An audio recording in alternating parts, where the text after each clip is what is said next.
Hello, I'm Jennifer Yakuta, and welcome to LUTV Sports Break, where we will discuss interesting sports topics with our panel of sports reporters. In 2010, the New England Patriots selected Florida Gator Aaron Hernandez in the 4th round of the National Football League draft. Hernandez recently committed suicide while serving a life sentence for a murder in a Massachusetts prison. He was an All-American in college and found success in the NFL despite having several criminal off-the-field matters. Panel, with the draft on the horizon, is the life of Aaron Hernandez a cautionary tale? Will general managers rethink drafting players with personal issues outside the lines, or will on-field production be the main factor in deciding their draft picks? I think Colin Cowherd said it best.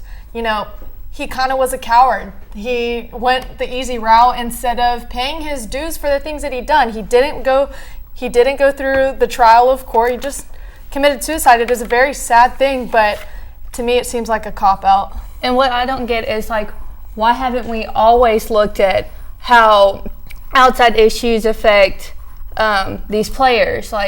Why is Aaron Hernandez's death saying, should we now look at people's issues and how, they act on and off the field? That's something they should always have done. Yeah, there are some players this year that are going to have some trouble. That stock has fallen down because of their off-the-field issues, but I think nothing's going to happen. One of those 32 teams are still going to pick Joe Mixon. After everything he's gone through, a team is still going to pick him. So I think even though they're worried about the off-the-field issues, it's the player's talent that is ultimately going to get them the job. I don't think anybody's worried about the off-the-field issues. That's never, to me, that's never going to happen. They're never going to take that into consideration. How many DUIs, domestic violence, drug charges have many players gotten? And all they get is they get in trouble with the law, minor trouble because they're stars, but then the NFL fines them. But these players are making a ton of money, so these fines doesn't affect them at all. Well, and remember, just a couple months ago, we sat in here and talked about, how is the recruiting going to change now? Are they going to recruit for their personality or for their players? And Jen, you made the argument that, there's always going to be good players out there. I mean, is this the case? Yeah, especially if, say, you do have guys who do have issues off the field, but they win Super Bowls. No one's going to be like, oh, but our team has good morals. I mean, you just have to think about even last year, Dak Prescott, he had a DUI. Look what he did now. You have Tyreek Hill, 2 of the best rookies last season, both had off the field issues last season, but they excelled in their career. I just think it's play by play, it's player by player. You can't just put everyone in this one circle, especially after Aaron Hernandez. I think both of those things need to be leveled out. Well, I agree with what I did say in my previous comment. Yes, I think that if you have an issue, go ahead and choose somebody else. There's always going to be a pool of players that are out there ready for the NFL that don't have any issues.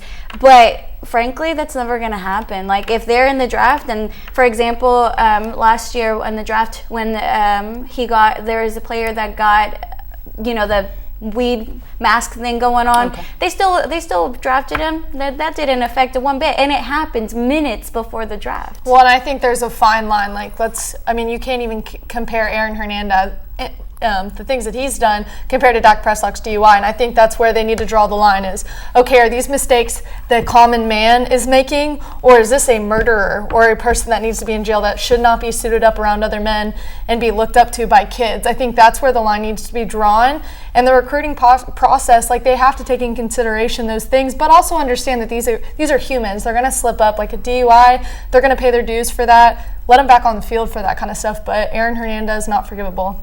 Yeah, not at all, especially going back to his career back at the University of Florida. His freshman year, he got into a bar fight. He failed 6 drug tests. So, the warning signs were there for everyone to see. So I just don't like that we're putting now that since he committed suicide, we're worried about all these other off-the-field issues, even though they're minor. They might not even compare to those. So I think if the general managers, they do their due diligence and actually look at everything, then I think all these players should be fine. And what I don't get is they're looking at all these, now they're starting to look at all these issues off the field, but there's so many issues on the field.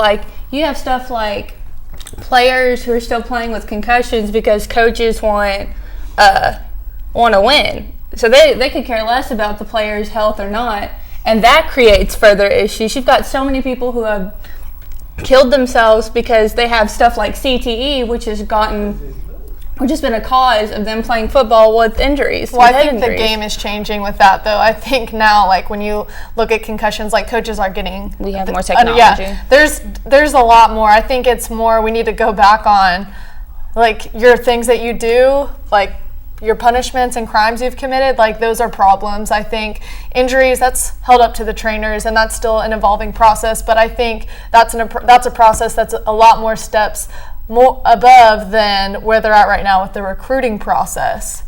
We mentioned this a while back to where does the NFL intervene or do we let the law take care of their business? And I think that that's something that needs to be done a little bit better, because I feel like the NFL is intervening quite a bit with their players and having them, you know, pay a fine and you're fine, you're good to go, you're good to play.